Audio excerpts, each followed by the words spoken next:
ये कहानी एक नीना नाम की खूबसूरत लड़की की है जो अपने बैंक के लोन चुकाने के लिए बैंक मैनेजर के साथ ही खपाखप कर लेती है। उसके बाद उसके लाइफ में क्या कुछ होता है चलिए देखते हैं। मूवी की शुरुआत में नीना सुपरमार्केट में शॉपिंग कर रही होती है, लेकिन उसके पास पैसे कम पड़ जाते हैं, इसलिए वो कुछ सामान हटा देती है और बाकी सामान लेके बाहर चली जाती है। और वो रास्ते में चल रही होती है, उतने में ही एक आदमी उसे अपनी कार से कीचड़ उछाल देती है। उसके बाद वो आदमी बाहर आके नीना से माफी मांगने लगता है, लेकिन नीना उसे चिल्लाने लगती है और अपने बैग से उसे मारने लगती है। वो आदमी उसे अपनी गलती के लिए उसे 1,500 ऑफर करता है, लेकिन नीना को यह सब बात बकवास लगता है, इसलिए वो उसे और भी ज्यादा चिल्लाती है और वहाँ से घर चली जाती है। नीना घर पहुँचती है जहाँ पर उसका हस्बैंड सासा पहले से ही होता है। सासा कॉलेज का प्रोफेसर होता है। उतने में ही सासा को बैंक की तरफ से एक नोटिस आया होता है। सासा ने बैंक से लोन लिया हुआ था, लेकिन वो किस्ता चुकाने भूल गया था, इसीलिए बैंक की तरफ से उसका घर नीलामी हो सकता है बोल के वो नोटिस आया था। वो नोटिस देखने के बाद सासा टेंशन में आ जाता है और वो नीना से चिल्लाने लगता है और उसे बोलता है कि तुमने मुझे लोन भरने के लिए क्यों नहीं समझाया। दरअसल यहाँ पर सासा ने नीना को उस लोन के बारे में कुछ भी नहीं बताया था, इसलिए नीना को उस लोन के बारे में कुछ पता नहीं था। सासा अपने ऊपर चिल्लाते हुए देखकर नीना को बहुत ज्यादा बुरा लगता है, इसलिए वो रोने लगती है। नीना को रोते हुए देखकर सासा उसे मनाने लगता है और धीरे धीरे करते हुए उसके कपड़े उतारने लगता है और कुछ देर में ये दोनों गपागप करने शुरू करते हैं और एक दूसरे में इंटीमेट भी हो जाते हैं। उसके बाद ये सीन कट हो जाता है और दूसरे सीन में उसी आदमी को दिखाता है जिसके नीना के साथ झगड़ा हुआ था। इस आदमी का नाम सरगी है। उस आदमी का एक वाइफ और एक बच्चा भी होता है। सरगी अपनी वाइफ के साथ वैकेशन में जाने के प्लान बना रहा होता है, लेकिन उसका वाइफ मना कर देती है और वो बोलती है कि उसका काम का प्रेशर की वजह से वो उसे ध्यान नहीं देता, इसलिए उन दोनों का सेक्स लाइफ भी डामाडोल हो चुका है, इसलिए वो वैकेशन में भी नहीं जाना चाहती है। दूसरी तरफ साइसा को हम कॉलेज में देखते हैं। वो लेक्चर दे रहा होता है। नीना भी उसका लेक्चर सुन रही होती है। नीना साइसा का स्टूडेंट होती है। वो चाइनीज सीख रही है। नीना के बगल में एक उसकी फ्रेंड भी बैठी होती है। वो साइसा के बारे में कुछ अजीबोगरीब सवाल पूछ रही होती है। उसकी सवाल से नीना समझ जाती है कि उसको साइसा में क्रॉस है। वो उसे पसंद करती है। क्लास खत्म होने के बाद साइसा नीना को बैंक भेजता है ताकि वो लोन चुकाने के लिए बैंकर को कुछ और टाइम मांग सके। उसके बाद नीना बैंक चली जाती है, जहाँ पर नीना का मुलाकात उसी इंसान से यानी कि सरगई से होता है। सरगई उस बैंक के मैनेजर है। बैंक में सरगई की कुछ चाइनीज क्लाइंट के साथ मीटिंग होता है, इसीलिए उसे एक चाइनीज ट्रांसलेटर चाहिए होता है। नीना को चाइनीज आता है, इसलिए वो ट्रांसलेटर बनने के लिए राजी हो जाती है। दूसरी तरफ सासा बैंक की लोन चुकाने के लिए पार्ट टाइम एक सिटी वॉचमैन का काम भी कर रहा होता है। उन चाइनीज क्लाइंट को कैसीनो में जाके गेम खेलना था, इसलिए सरगई नीना को लेके कैसीनो पहुंच जाता है। वहीं पर उन लोगों का मीटिंग होता है। नीना की ट्रांसलेशन का काम देख के सरगई खुश हो जाता है और वो उसे कैसीनो के 2 चिप दे देता है। नीना लेने से इनकार कर देती है, लेकिन सरगई उसे देता ही देता है, इसलिए नैना उन चिप को जानबूझ के 0 नंबर पर लगा देती है। लेकिन उसका लॉटरी लग जाता है और कैसीनो में 0 नंबर ही आता है, इसलिए वो $7,000 जीत जाती है। अचानक इतना पैसा जीतने के वजह से नैना बावली हो जाती है, इसलिए वो सारा पैसा फिर से 0 नंबर पर लगा देती है। सरगई उसे रोकने की बहुत कोशिश करता है, लेकिन वो नहीं मानती, इसलिए वो पूरा $7,000 हार जाती है। इसी दौरान सरगई भी नीना को पसंद करने लगा था, इसलिए वो दोनों बॉलिंग भी खेलते हैं और रात में सरगई उसे एक आलीशान होटल में डिनर करने के लिए ले जाता है। उसे होटल में नैना कभी भी नहीं गई थी, इसलिए वो भी बहुत ज्यादा खुश हो जाती है। उसके बाद वो अपने लोन के बारे में बात करने लगती है, लेकिन सरगई काम के बारे में बात करने से मना कर देता है। उसके बाद सरगई नीना से डायरेक्टली पूछता है कि उसे उसके साथ एक रात गुजारना है। सरगई के उस तरह का बात सुनने के बाद नीना को बुरा लगता है, इसलिए नीना वहाँ से चली जाती है। घर आने के बाद नीना साइसा को सारी बात बता देती है। उसका बात सुनने के बाद साइसा उसे चिल्लाने लगता है, क्योंकि उसने $7,000 कैसीनो में हारी हुई थी, इसलिए साइसा बहुत ज्यादा अपसेट हो जाता है। साइसा को उसे चिल्लाने की बात नीना को भी बहुत ज्यादा बुरा लगता है, क्योंकि उसे लगने लगता है कि साइसा को उसके इज्जत से ज्यादा $7,000 की पड़ी हुई है, इसलिए वो भी रोने लगती है। अगले दिन नीना अपने दोस्त को सारी बात बता देती है। नीना की बात सुनने के बाद उसकी दोस्त समझ जाती है कि नीना सरगई से अट्रैक्ट हो रही है, लेकिन वो साइसा को भी धोखा नहीं देना चाहती।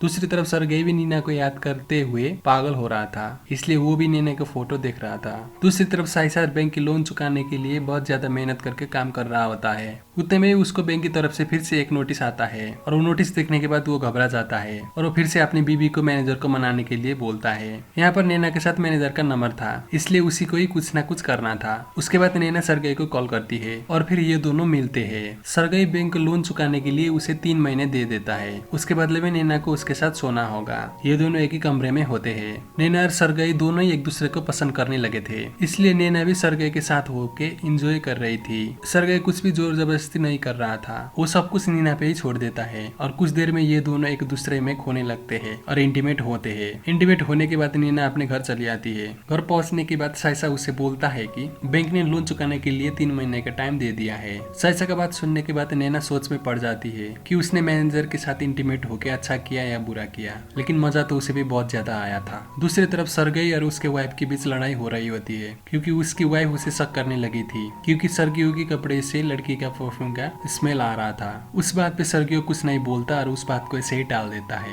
और दूसरे दिन सर्गियो फिर से नैना को कॉल करता है और मिलने के लिए बोलता है, लेकिन नैना शुरू में उसे मना कर देती है और फिर बाद में उसे मिलने आती है। उसके बाद ये दोनों फिर से इंटीमेट होते हैं और फिर से इंटीमेट होने के लिए ये दोनों हर हफ्ते मिलने के प्लान बनाते हैं। अगली हफ्ता नीना फिर से उसे मिलने के लिए उसी होटल में जाती है, लेकिन वहाँ पर सर्गियो नहीं आता। ऐसे ही कई हफ्ते बीत जाते हैं, लेकिन सर्गियो उस होटल में नहीं आता।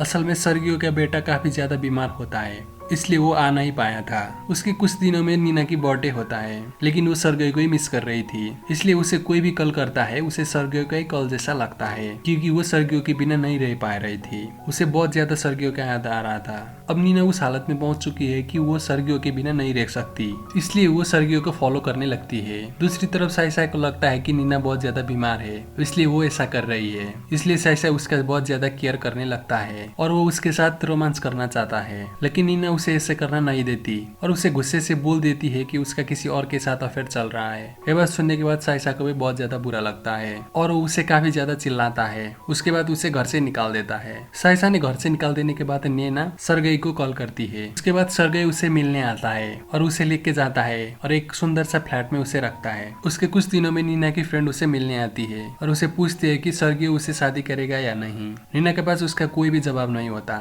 इसलिए वो खामोशी रहती है। उसके बाद नीना सर्गेई को मिलने के लिए बुलाती है। उसी बात सर्गेई को वाइफ को भी उसकी अफेयर के बारे में पता चलता है, लेकिन वो कुछ नहीं कहती क्योंकि वो अपने बेटे के सामने कोई भी तमाशा बनाना नहीं चाहती है। उसके बाद सर्गेई नीना से मिलने जाता है और ये दोनों फिर से इंटीमेट होते हैं। उसी बात नीना सर्गेई से पूछती है कि मैं तुम्हारे लिए क्या हूँ, मैं तुम्हारी लाइफ में क्या अहमियत रखती हूँ। उसके जवाब में सर्गेई उसे बोलता है कि तुम मेरे लाइफ में बहुत ज्यादा खास हो। नीना सर्गेई को जवाब सुनने के बाद बहुत ज्यादा खुश हो जाती है क्योंकि वो उसे बहुत ज्यादा प्यार करने लगी थी। वैसा प्यार कभी उसने साइसा से नहीं की थी।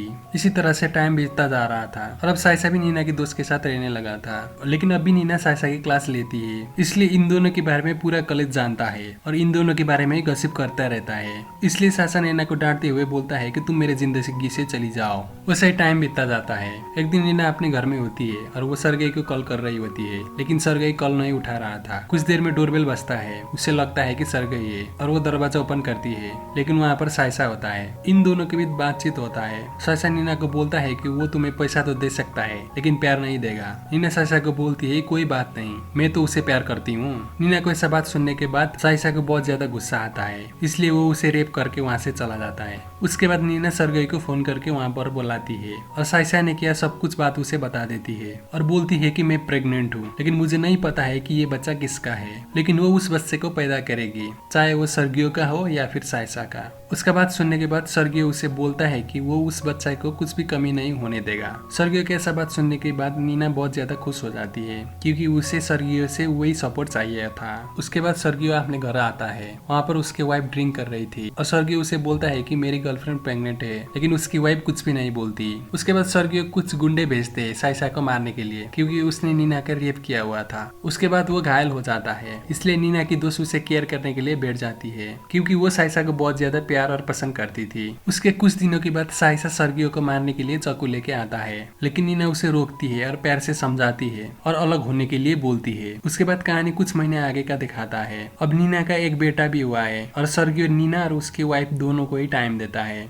एक दिन नीना सर्गियो के साथ एक पार्टी में होती है। वहाँ पर साइसा भी होता है। वहाँ पर इन दोनों का मुलाकात फिर से हो जाता है। वहाँ पर साइसा नीना को बोलता है कि मैं अभी तुम्हारा इंतजार कर रहा हूँ। साइसा का बात सुनने के बाद नीना उसे होटल के एक कमरे में ले जाती है और ये दोनों एक दूसरे में इंटीमेट होते हैं। उसके बाद नीना साइसा को बोलती है कि अब वो कभी भी उसके पास नहीं आएगी, इसलिए तुम उस तरह का कुछ भी एक्सपेक्टेशन मत करो। उसके बाद वो रूम से बाहर चली जाती है और वो बहुत ज्यादा इमोशनल हो जाती है क्योंकि साइसा अब भी उसका इंतजार कर रहा है और मूवी यहीं पर खत्म हो जाता है।